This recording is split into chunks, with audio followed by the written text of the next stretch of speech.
பச்சை மலை மீது உள்ளீலை. முதல்ல எண்ணெயில போட்டு நல்லா நம்ம வெண்டைக்காயை வதக்கிக்கணும். அடுத்து கொஞ்சம் கடுகு, கொஞ்சம் வெந்தயம் போட்டுக்கலாமா?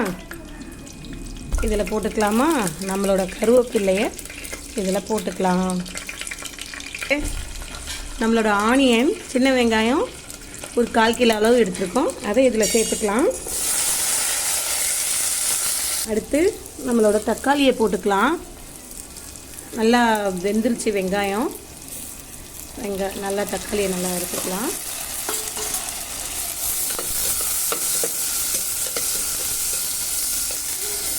சால்ட்டு தேவையான அளவுக்கு, ஏன்னா அப்போ நம்ம தக்காளி வதங்குறதுக்கு அளவுக்கு சால்ட்டு நிறைய எடுத்த மாதிரி இருக்குது. கொஞ்சமாக போட்டுக்கிறேன், தேவைன்னா போட்டுக்கலாம். நம்ம சால்ட் ஆட் பண்ணியாச்சு. இது நல்லா வதங்கணும். அதுக்கப்புறம் தான் நம்மளோட வெண்டைக்காயை போடணும். நம்ம வெண்டைக்காய் வதக்கி வச்சுருக்கோம்ல, அதை இதில் போட்டுக்கலாங்க.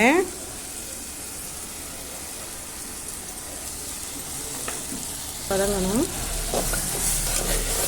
நல்ல எண்ணெயிலே வதங்கினா தான் சூப்பராக இருக்குங்க. நம்ம குழம்புக்கு தேவையான அளவு மிளகாய்த்தூள் போட்டுக்கலாம். 1 2.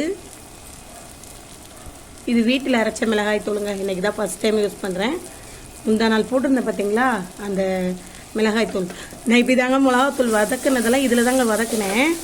ஆனால் மிஸ் ஆகிடுச்சு. கிளிப்பெல்லாம் டிலைட் பண்ணியிருக்கேன். அடுத்து நம்ம ரொம்ப வதங்கிருச்சு. நம்ம தேவையான அளவு புளி ஊற்றிக்கலாமா?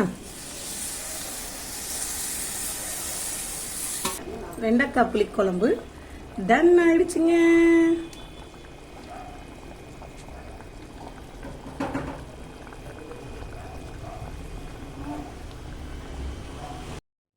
இந்த ஆம்பளைங்க தான் 58 வயசுல ரிட்டையர் ஆறாங்க.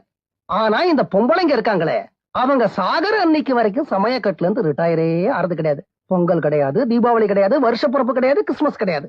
இந்த சமயக்கட்டுல எதையோ போட்டு கிண்டி கிண்டி வதக்கி வதக்கி கிளறி கிளறி பொங்கி